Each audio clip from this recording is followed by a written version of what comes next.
Hello. যাচ্ছি জোজোর birthday cake আনতে। চলো রেডি হওয়া যাক। জিন্স টপ উল্টো পাল্টা করে রাখা, কারণ কি আমি খুব অগোছালো। জিন্স আর টপ পরে রেডি, বাইরে আমরা বেরিয়ে পড়লাম। দেখো আমরা যাচ্ছি এখন কেক আনতে, আর আমার সাথে আছে আমার বান্ধবী ললিতা। না ওর নাম ললিতা না, প্রিয়া। আমরা কেকের দোকানেও পৌঁছে গেছি। কেক নিয়ে আমরা চলে গেলাম মিষ্টির দোকানে। মিষ্টি নিয়ে আমরা বেরিয়েও পড়লাম, আর এখন উঠবো আমরা টোটোতে। ও সরি আমি তো গিফট নিতেই ভুলে গেছি।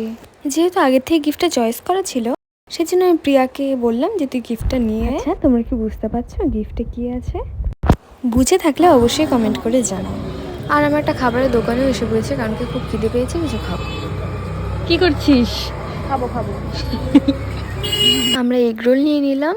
দেন আমরা একটা দোকানে আসলাম, কারণ কি এখান থেকে আমরা আইসক্রিম নেব। তো চলো আজকের জন্য ভিডিওটি এতটুকুই। দেখা হচ্ছে আবার নেক্সট নতুন কোনো ভিডিওতে। চলো আজকের জন্য